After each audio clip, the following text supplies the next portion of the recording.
बिस्मिल्लाहिर्रहमानिर्रहीम अल्हम्दुलिल्लाहि रब्बिल आलमीन वस्सलातु वस्सलामु अला सय्यिदिना मौलाना मुहम्मदिन ख़ातमिन नबिय्यीन व इमामिल मुरसलीन व अला आलिहि व अस्हाबिहि अजमईन व अला कुल्लि मन तबिअहुम बिइहसान इला यौमिद्दीन।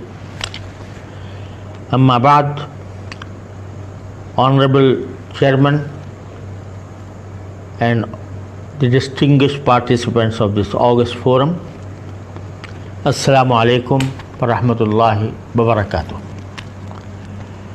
I am extremely grateful to AFE and co-organizers of this timely conference that aims at discussing economic and financial issues raised by COVID-19. It is a demonstration of Allah's infinite power that an invisible and lifeless creature has encircled the entire world with fear and favor and made the so-called superpowers of the world to bow down and to close all their activities of pride. No science or technology is coming to their help, and they are trying to fight this invisible tiny creature by whims and conjectures only. The most horrible effect of the pandemic is foreseen on the world economy, with decreasing prices, declining growth rate, increasing unemployment, acceleration of gold prices, and the shortfall of stock and commodity markets are going to create a crisis in which the people will probably forget the crisis of 1929 and the financial crisis of 2008. It is guessed that after COVID-19, the outlook of our present life may change altogether. Perhaps the world will have to review its long established dogmas and think to readdress the basic economic issues and reshape its commercial system.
It is interesting that may be called the mother of all financial evils.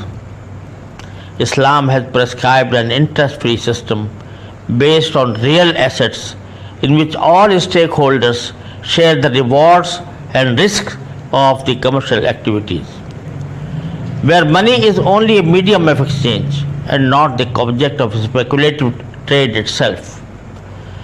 This is the only way to avoid financial crisis and to come to a self-resistant economy. Islamic financial institutions were expected to bring change in this scenario, and they tried to some extent to restrict their operations to asset-based transactions. But their competition with conventional markets forced them to remain within certain boundaries set by the prevailing financial system without bringing. When we speak of ways and means to solve the economic problems faced by the entire world, this point must be studied deeply. And I request this August forum that along with addressing the urgent issues, they should chalk out a roadmap for undertaking this job competently and bring a way out to reconstitute our economy on that basis. May Allah Ta'ala bless us all with His full support to put an end to the war raised against him and His Messenger Sallallahu Alaihi Wasallam in the shape of interest-based financial system. Wassalamu alaikum wa rahmatullahi wa barakatuh. Jazakallah khair. I would like to thank the Honorable Retired Justice Mufti Taqi Usmani, the Sharia Board, Chairman of the Sharia Board of AOFI, for sending in the recorded speech well in time for it to be played.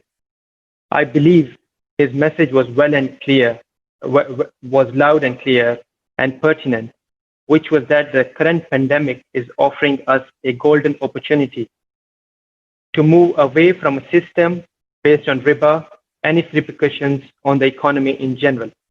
This basically calls for Islamic finance industry to go back to its roots and the drawing boards. Let us now